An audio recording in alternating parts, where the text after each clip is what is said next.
Bonjour et bienvenue dans cette nouvelle présentation de psvideotutorials.fr. Dans cette vidéo et les vidéos qui vont suivre, nous allons aborder un des gros morceaux de Photoshop, à savoir les courbes et leur application dans les retouches photographiques. Les courbes, si vous avez déjà entendu parler d'elles dans Photoshop, servent à modifier le ton d'une image, donc sa couleur, sa saturation, sa luminosité, son contraste, modifier toutes sortes de choses, et tout ça dans un seul et unique menu. D'ailleurs, voici la fenêtre à laquelle vous aurez régulièrement affaire si vous voulez jouer avec les courbes. Et ce que je vous invite à faire d'ailleurs, puisque la plupart des retouches photos se font grâce aux courbes. Mais avant d'aller plus loin, je voudrais que nous voyions ensemble le fonctionnement de ces dites courbes, pour que vous puissiez mieux comprendre ce qui se passe. Ici, vous voyez un segment qui deviendra une courbe une fois que vous aurez interagi avec, et derrière, ça répercutera vos choix directement sur l'image. Ces choix ne sont pas arbitraires, ils sont faits de manière très concrète.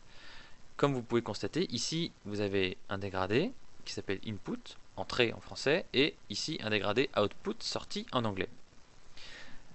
Les modifications, en fait, vous allez modifier le input et le output, l'entrée et la sortie. Ici, par exemple, au milieu du dégradé, vous avez un gris neutre. Ce gris neutre correspond au milieu du segment qui lui-même renvoie au gris neutre du dégradé output, du dégradé sortie.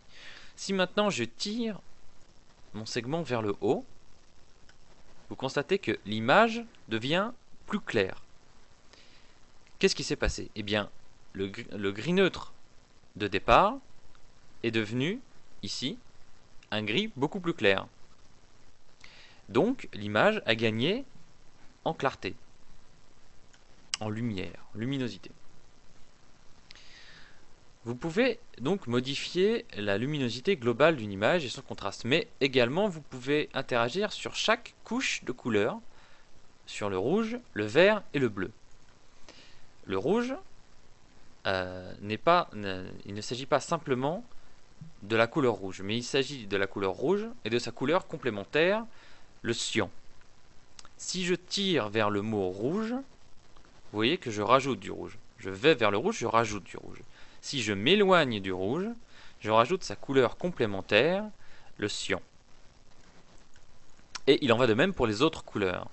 Ici, nous sommes dans le vert et le magenta. Donc, si je tire ma courbe vers le mot vert, je rajoute du vert. Si je m'en éloigne, je rajoute du magenta, sa couleur complémentaire. Vous avez compris, donc, pour le bleu, on rajoute du bleu en allant vers le mot bleu, et en s'éloignant, on rajoute du jaune. Vous avez également la possibilité, d'utiliser des présélections, des courbes déjà toutes faites qui vont appliquer certains effets, comme par exemple une couleur négative, le cross-process qui est un effet très prisé sur Internet, assombrir l'image, au contraire l'éclaircir, rajouter du contraste, enfin toutes sortes de choses que vous pouvez faire rapidement. Si vous ne maîtrisez pas bien les courbes, vous avez déjà au moins une bonne palette de choses à faire. Il y a beaucoup d'autres choses à faire et à voir avec les courbes et nous verrons ça dans les prochaines vidéos.